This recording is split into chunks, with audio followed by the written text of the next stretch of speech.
welcome back to Midwest Whitetail. We are just pulling up to the Goat Hills. I haven't been out here in a little while. It feels good to be back. Ty and I were just talking about how much the leaves have changed in just a short amount of time, yellow and red, and it's just gorgeous out here right now.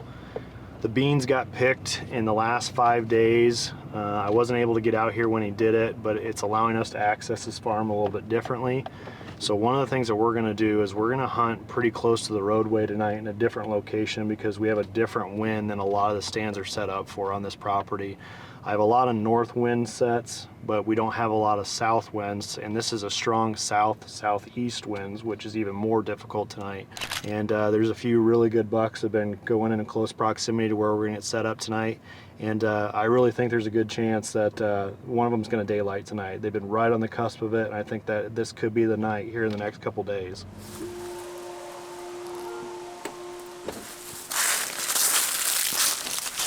Let's see if I can make the same mistake twice. This is exactly how I put my coat on this bag the other day. I'm upset I wasn't here to see it. I think I could make it through tonight without a coat. So I made it through the other day.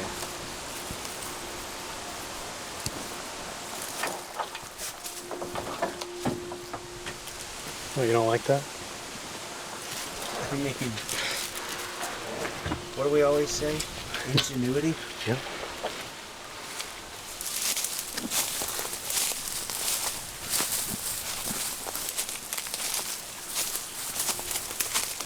Let's sneak down here, Ty, and see what those two trees look like.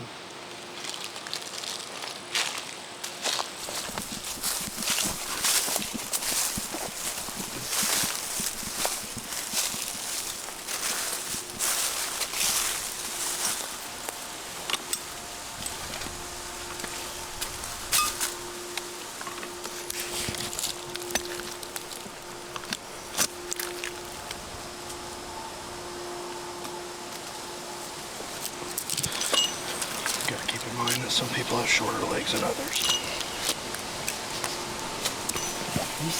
Are you serious? You just call me out? That wasn't meant to be a shot at you. It's just stature's just a little short.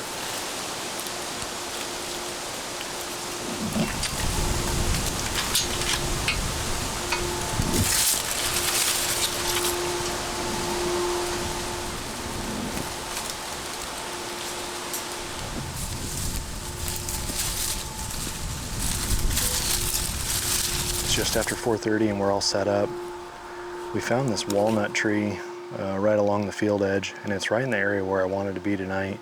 It feels really good. It's blowing our scent essentially right off this ridge, and you can already tell that the wind's starting to die down already, but man is it warm. Especially hanging two sets and getting all these sticks up the tree and all the equipment. Got a pretty good sweat going because it's probably 80, I don't know, pretty 75, 80 degrees tonight. It feels really warm right now. But I like this spot. The only thing about hunting a walnut tree this time of the year is they don't have a lot of cover. So I grabbed a few hackberry limbs down at the bottom of the tree and brought those up with us. And fortunately, Ty had some paracord and we tied it in the tree right in front of us. So we're just going to be mindful of it when they come out. This is probably not a tree you hunt all the time, but I think there's enough cover behind us. I think we're going to get away with it. And the one benefit we have is when they come out, they're going to be in shooting range. I mean, it's going to be pretty close proximity tonight, so I really like that about this spot. But we'll see what happens. You know, this is a different area of the farm, never hunted over here. Continuing to learn the Goat Hills out here and learn the movements, but there's several good bucks that are out here. They're right on the edge of daylight.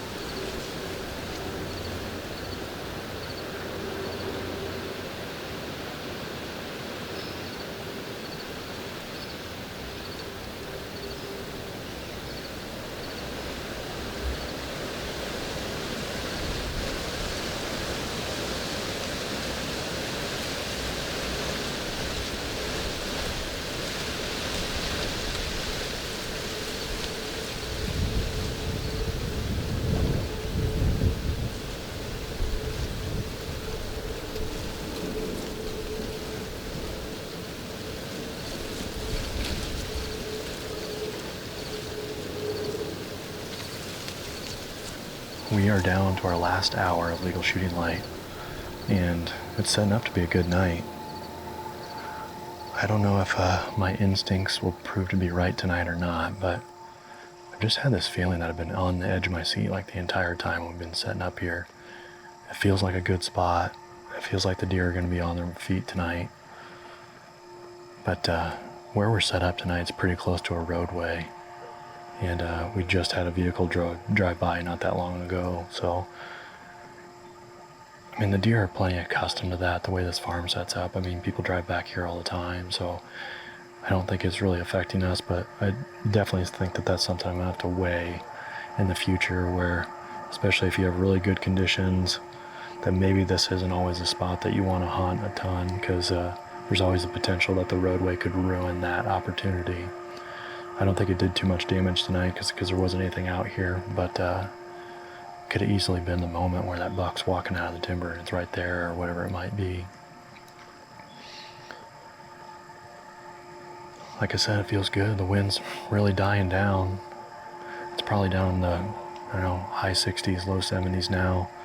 And essentially it's going to end up being a thermal night, and hopefully it's just going to suck right off of this ridge behind us. Been feeling the wind in my face the entire time, so we'll see if the instincts are right tonight because it feels like a good one.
Yeah, there's a deer coming out.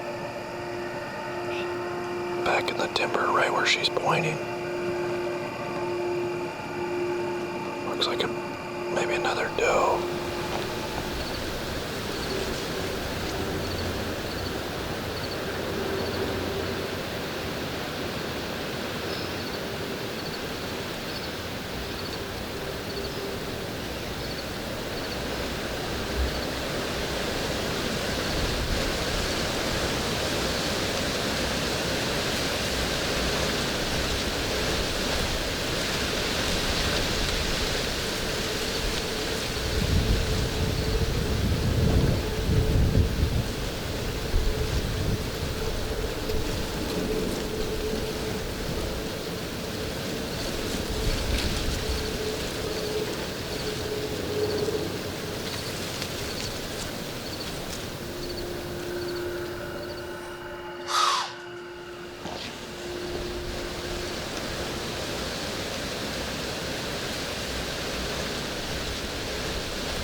Right at legal light right now, and I think that was the button buck that was with that doe when they came out.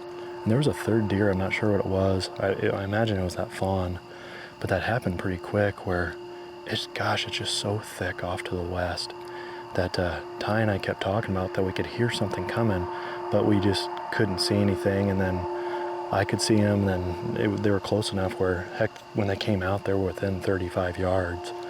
But right away, that doe pegged us in the tree pretty quickly, and she blew once, and that was enough. So, and made a quick shot on her. And like I said, I don't know if it's just the angle that we're at. I mean, it hit her like a ton of bricks. She went down, and she almost instantly died. but it looked like, I don't know if the angle just got into her spine just a little bit, but one of the things I was a little worried about with this farm, because we call it the goat hills, that if you get a deer to go down in one of these ravines, you're gonna have a lot of work to get them out. And she's gonna make it pretty easy on us tonight, because she's pretty close to where we're gonna take her out tonight too. So we're on the board. Ty and I are on the board. Well, we got everything tore down out of the tree. With tonight being a hanging hunt, I wanted to get everything out of there. Pretty short track job tonight. She pretty much died in the spot that I shot her, so we got everything stationed out here to the road, and now we're gonna go get her taken care of, get her tagged up, and get out of here for the night.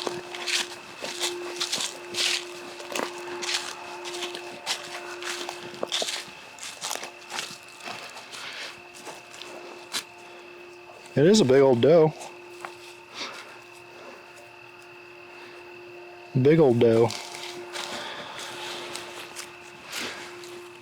Now the fun part of whether or not she broke my arrow or not.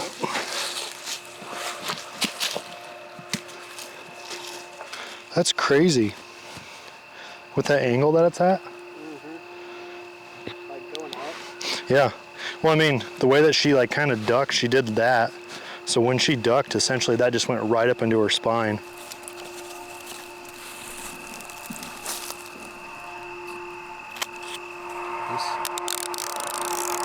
Well, on October 23rd, Ty and I were finally able to bring it together. We've had some slow hunts to start the season. I've hunted the last several days with Alex, and we experienced some slow hunts too. On the way over to the goat hills today, we were talking about how it just seems like the weather conditions have been really good, but the deer movement's been pretty slow. And one of the things I mentioned to Ty after tonight's successful doe harvest was that I think this might be one of the latest into the season that I've had my first doe harvest. One of the things I always try to prioritize on a lot of the farms that I hunt, because it's actually something that I've done to actually gain access onto farms before to help out farmers, is deer management and just the doe management specifically. And I know that one of the things that Ty and I noticed right away when we did some velvet filming out here this summer was that the deer were just everywhere. And it seems like they're pretty skittish, and this doe validated that tonight too, because as soon as she came out, she had us poked in that tree like pretty quickly, and she blew one time and just made a quick trot off, and I was able to get a shot off at her. She was at 25 yards, and that just shows you how quick the reactions are on these deer, because she ducked it just a little bit and it just altered that arrow just a little bit going into her body, where she made a really short track for us. It was a really ethical shot when it comes down to it though, because she died almost instantly when it hit her, but it looks like that inverted up into her spine just a little bit. And you know, it was fun to get the first one out of the way. Ty and I have spent a lot of time in the tree together, and it's always special to have those moments with friends where you have a successful harvest. So I appreciate him being with us tonight, and hopefully this is just the first of many. Appreciate you guys joining us, and we'll be in the tree here in the coming days.